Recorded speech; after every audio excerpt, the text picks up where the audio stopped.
Dukkan wani alaye da ɓoye-ɓoye mun gano muku shi, sannan kuma mun gano muku wane ne raba gardama daga cikin shirin labari na. Wasu da dama suna cewa Naziru sarkin waƙa ne raba gardama, amma sam ba haka lamarin yake ba. Wasu kuma suna cewa wai raba gardaman wannan ne Mahmud, wasu kuma suna cewa ba Mahmud bane ba, wani ne daban, shi ma dai yana America.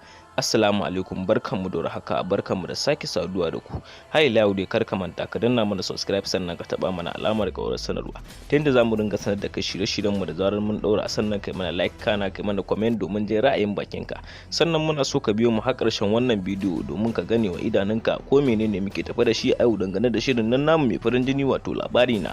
Sannan kuma mun zo zamu warware muku wane ne raba gardama tun kafin shirin ya nisa, mun riga da mun gano ko wane ne raba gardama.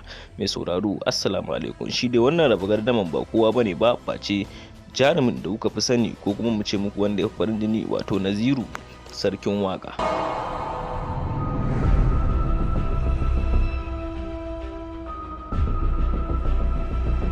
Naziru sarkin waka shine raba gardama wanda yake ta boye-boye yake turowa da jaruma Nafisa Abdullahi ko kuma mu ce muku Fati Washa wacce ta fito a cikin shirin nan namu mai farin jini wato labari na, sai ya boye ya turo mata wasiƙa ya ce sabo da raba gardama.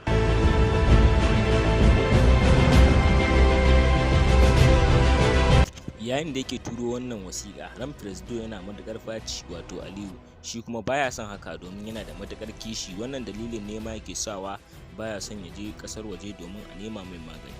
Wannan rahoto muka ci nasara muka to muku da shi sabo daga bakin Aminu Saira, babban darakta wanda yake shirye shirin na mai farin jini wato labari na. Duka dai ba tare da bata lokaci ba, anan muka karkare muku karshen shirin namu ne, muke cewa ku da mu a wani shirin na gaba domin ganin me zai kana. Mun gode. Sannan kar ka manta ka danna subscribe da alamar ƙarar sanarwa domin sake sanar da kai shirye-shiryen mu daɗaɗa da zarar mun ɗora akai-akai.